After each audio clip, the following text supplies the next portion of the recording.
In this video, I interview Charlie from Charisma on Command, and we talk about how to get people to actually subscribe to your YouTube channel, why your current format of your videos may be hurting you, and how to use other influencers to grow your influence. Coming up. Hey, what's up guys? Sean here with Video Influencers. Hope you build your influence, income, and impact with online video. And I'm sitting here with Charlie from Charisma on Command. How's it going? It's good, man. Good to see you. Pumped to be here at ClamorCon. He has one of my favorite YouTube channels that's really about how to grow your charisma, but ultimately, like, how do you influence people? What's up, everybody? This is Charlie from Charisma on Command, and today I'm going to be doing a charisma breakdown of Jennifer Lawrence. PewDiePie is the biggest YouTuber by far. It's not even close. And with his recent milestone of 50 million subscribers, I thought it'd be interesting to look into the factors that contributed to his massive success. That scenario sucks. So here are 5 tips to make sure that you never run out of things to say in conversation again. So I'm so pumped to have him here on the Video Influencers channel, but break it down a little bit of your story and what your channel is about. So my story individually is that I was a very shy guy. I was voted most likely to break out of his shell in high school, struggled tremendously with women, and that was honestly the biggest pain point for me. So as I grew up, I kind of broke out of this mindset of I am this nerd, I have to be introverted too. I can learn to be more outgoing if I can learn the things that the people who are more outgoing and charismatic do. So it started, and this is where the channel kind of evolved later, by paying attention to my friends of mine who were really cool. And being like, what is he doing? How come when he tells a joke, people like it, but when I repeat the same joke in a different context, nobody laughs? Yeah. So it was learning by watching and modeling people that were better at it than I was. And as I started to learn it, I would get friends who had seen my evolution ask me how it happened, which led to me teaching them, which led to a business, and from there, the YouTube channel. This is really a must check out YouTube channel because there's so many tips and nuances of how do you communicate better. I mean, if you are creating videos, you can learn from your channel. If you're a speaker, author, person, you know, if you deal with other people, it helps to have more charisma. It's going to increase your income, your influence, all that stuff. Yeah. It's a lot of good content, but talk about the progression. Like, what are some of the things you started from zero, just like everybody?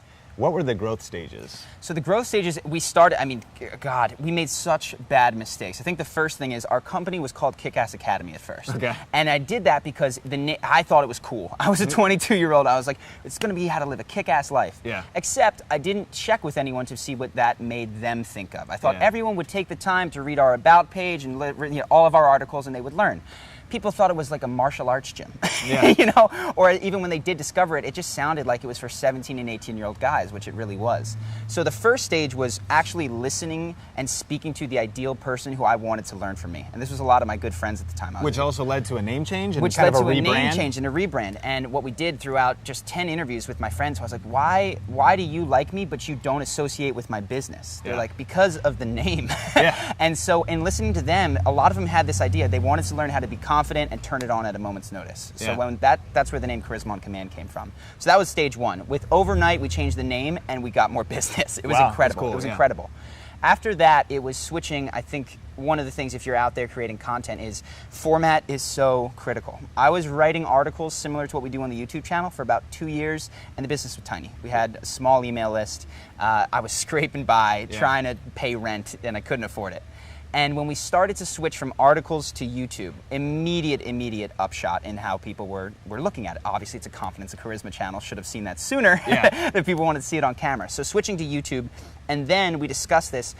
The big breakthroughs for us were actually riding the coattails of some that you call the fame jacking of some famous people. So when we did a video on Conor McGregor, that was huge. That nearly doubled our channel size. We did a video on Donald Trump early in his presidential run. Huge for us. Then we did people like Jimmy Fallon, Ellen DeGeneres. And that took us from starting around a base of 10,000 subscribers to 300,000 in a couple of months. And from there, it's just been kind of crazy. Now crushing it, well over 800,000 subscribers. And I love that because you're really using influencers to grow your influence, and you do it in such a cool way. You break down the tips, strategies, communication tips, charisma tips from these people serving the audience, but it makes a lot of sense. And sometimes people ask questions about like fair use, and how could you use content like that, not kind of understanding that space. And that's really how you do it. You're commentating on it, so you pull in different photos and different elements. But what have you learned about that? Fair use? We had an issue with fair use. So we, I won't say any name, one of the videos we did on Conor McGregor, was, I feel, aggressively flagged for some of the content that was in it. And we fought with them, and what happened is YouTube, I understand their position, is that they have to assume that you've done it wrong, because if they don't take the video down immediately, they are in trouble. So for about a month, our business was pretty hindered. Our biggest video was down. We couldn't collect emails, which was how we make money. So what I learned to do from them is just err absolutely on the side of caution. And what that has meant for us is when we do a clip, I absolutely chop it before 30 seconds. And ideally before 15 seconds, which is good. One, it makes that I'm actually commenting on it frequently, but two, it's not triggered any of YouTube's internal bots that go in and check for sound or video things. Have not had a single copyright issue since. So for those people who can and are concerned with fair use and are trying to do commentary, the more frequently, specifically if you can get 30-second clips or less, I've not had any issues with fair use or people flagging my channel since then. Smart, super awesome. Now, one of the things we were talking about was format, the actual format of your content. What advice would you give for influencers to maybe be experimenting with their format, and what's your thinking and what you guys do? So we started, I told you, the first format we had was a written article, which did as well as you can, written articles did not do fantastic for us. It built a business, but it was barely getting by. We switched to YouTube, and immediately with the visual format did better. And we had a couple of formats that we tested. The first was this charisma breakdown style. So we'd take a famous person, chop up clips of them doing what they do, and then say, okay, here's what he's doing with his eyes, here's what he's doing with his tonality, here's what he's doing as he, the types of word choice that he uses. From there, as we built a bit more of a following, I was able to get on camera myself, which I think is important, because if you're a creator and you're just a voice, it's tough to build a connection with your audience. So we had these talking head, we've since done cartoon format. What the biggest important thing that I can say is, I think each format has kind of a view multiplier. And what I mean is that when we do a breakdown video, I know that it's going to do 2 or 3 times better than something typically with me on screen or a cartoon. And for everybody in every different industry or niche that you're in, each format is going to have something differently. And I see early creators get locked into copying what somebody that they love did. So I've seen people do charisma stuff and they only do the breakdowns that we do. And what I tell them is, listen, that was great for us, it can be good for you, but you're going to have to experiment if you want to see the same kind of rapid growth that we have had. So the best advice I can give you is watch different channels outside of your niche, see what kind of things that they're doing, and if you can innovate on the types of format, meaning you can talk about what somebody in your industry is doing that has made them successful, or you can get on camera yourself, or you can do an interview, or you can have somebody draw you, a draw my lifestyle thing. Each one of these is going to appeal to your audience in a different way, and testing them is really the only way to know. I love that. I actually wanted to say that influencers, I kind of want to give you like some homework. That was brilliant advice.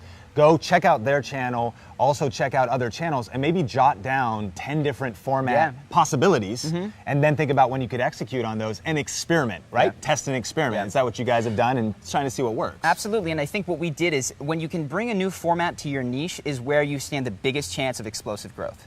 So, if, for instance, in a lot of industries, interviews have been done to death. In ours, the breakdown format had not been done, and that's why we saw crazy growth. Right now, live streaming is a potentially new format that a lot of people could take huge advantage of. And so I've not done it, but if you're out there and you don't have a competitor live streaming, like gobble that up, do it, Yeah, I love that. Now let's talk about charisma and really influence itself. What I love about having you on this, our show, is that you help people ultimately grow their influence as well. There's certain tips there, but what can video influencers do specifically to maybe get more people to subscribe and to get deeper depth and transformation for what they're teaching or what they're helping people with, or ultimately influence people, We're trying to get them to know, like, and trust you, those things. What are some of your tips? So I would say at the end, consider what you would like the person to do first, right? Do you want somebody to subscribe to your channel? Do you want them to like your video? Do you want them to join your email list or buy your product?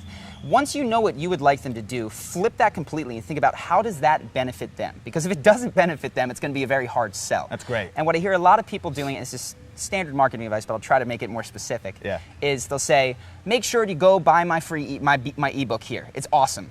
Or they'll say, make sure to sign up for my email list. And what they don't do is give the person a compelling reason for them. And that's one thing that I think we've done well. You can watch the end of our videos to see how we've done it. But when I talk about subscribing, I say, if you like this video and you want more of it, definitely subscribe to the channel. charisma is not necessarily something that you can learn in a 10-minute video. In fact, the best way that I learned was by making it a habitual part of my life. And we release one video a week, so if you want to make sure to never miss it, you want to see it on your homepage, click subscribe now. And we've seen our subscriptions go up way faster than our view count. Same type of thing with our email list or even our products. Yeah. So consider how what you want them to do is going to be beneficial for their life. And when you can live in that mode, one, you're going to get more people, but two, it's not going to feel like sales. It's going to feel like a gift to these people, even if you're asking them to buy something, because the idea of the product that you sell is, I'm going to give you something that's going to give you exactly what you want at a price that is well worth it. I love that. Now, you're just talking about the call to action. Another thing we were talking about off camera was how you start your videos. What are some of the tips for maybe capturing attention at the beginning? Sure. So I think this is so underrated. Mystery is so huge, and I think when people stick around in a story or a video, it's because there's been a question triggered in their brain that they haven't gotten answered. And an easy way to do this, one, you can ask a question at the beginning. But second, what I tend to do is raise a problem at the beginning that person has and say that I'm going to fix it by the end of it. I'm going to tell you the 3 things that are going to help you make a first impression so that you don't have that situation that I just described in the first sentence. I love it. So again, you can watch the beginning of some of our videos, but I try to hook attention at least in the first 2 to 3 sentences because you don't have a ton of time on YouTube. I love it. Super good. Well, are you ready for the lightning round? I'm set. Let's do it. That was it. Huh? You came quick with that one. This is the lightning round. 3, 2, and 1. Favorite TV show? Game of Thrones. First celebrity crush? I don't know what, Jessica Alba. Cat or dog? Dog. Favorite social network besides YouTube? I like Facebook. Facebook. I think I do. Great. Love it. Coffee or tea? Tea. Green tea. Green tea. What is one book every influencer watching should read? 4-Hour Work Week. It's cliche. But if you don't read the 4-Hour Work Week, go read Awaken the Giant Within by Tony Robbins. Awesome, awesome. We'll link those up in the description below. What is your favorite documentary or movie, or one of them? Oh man, I saw a great one called Cartel Land, and I know it's lightning round, but man, it was awesome. Absolutely go check it out. Cartel Land? Cartel Land, sorry. Cartel Land, about the Great. cartels in Mexico. Awesome, awesome. What is your hidden talent? My hidden talent, well, it's a future hidden talent because I'm not good at it today, but I'm gonna be a good singer. I'm trying very hard to learn. Hey, love it. What are one of your no-miss morning rituals? No-miss morning rituals. I would say I don't have one. I have a bad morning routine, so sleeping in is unfortunately one of my no-miss morning rituals. That's the morning ritual. I love it. Sleep in. Hit snooze. No alarm. If you could give a TED Talk, what would it be about? I'm going to give a TED Talk, I think, actually in October, and it's going to be about mindsets. I realize that's the most important thing for charisma. I talk a lot about the surface level stuff on the channel, but I want to get deeper, and I think a TED Talk is an appropriate place to do that. I love that. I love that. How has failure or setbacks set you up for later success in life, and do you have a favorite failure that you've learned from? Oh God, I love failure. I think that your relationship to failure, and if you see it as something to lean into or run away from, determines how much success you have in your life. So, favorite failure that I've learned from, I would say the first time I ever tried to kiss a girl, and this is kind of what put me on the charisma path. I was 17 years old, I never kissed a girl, and rather than actually make it to her lips, I leaned in and I headbutt her. Okay. And we never dated after that. It left me with a gaping heartbreak. I bet. But that's what inspired me to go out and be like, all right, I can't be this way anymore. That's so powerful. That was terrible, but now. Exactly, that's exactly. Cool. That's awesome, that's awesome. What advice would you give your 16-year-old self that you know now? Read more. Read more? Yeah, just self-improvement books are not fake. They're awesome. Read more. And buy Google. It's going to be great. Love it. Do you have a quote that you like to live your life by or that you think about often? Yeah, I do. I actually have it tattooed right here. I don't mean to mess with the lapel. So it's the secret to freedom is courage. Nice. Strong. What's your favorite place in the whole wide world and why? It's Rio de Janeiro. It's called the Orla. It's the block right before the beach, and they shut it down on Sundays. People walk. It's the most vibrant, beautiful place I've ever been in my entire life. People skateboarding, people rollerblading, dogs walking. It's just the most alive place I've ever seen, and it fills me with a sense of joy every time I'm there. I love it. Strong. And then that's the lightning round. So how can people connect with you? Of course, we're going to link all your stuff up in the description below, but where are you at online, YouTube channel, social media? So www.charismaoncommand.com. If you want to join the email list, there's a blue button.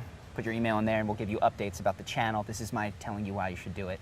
And you learn how to be charismatic. And then of course the channel is called Charisma on Command. You can subscribe there if you liked what you saw here. Absolutely, absolutely. Thank you so much for hanging out today. And I just want to, really affirm you too and just say how grateful I am for your content. Oh, I love your videos, and it's something that I really believe for those who want to grow their influence. It's one of the must-have channels in your channel belt. Your repertoire. In your repertoire.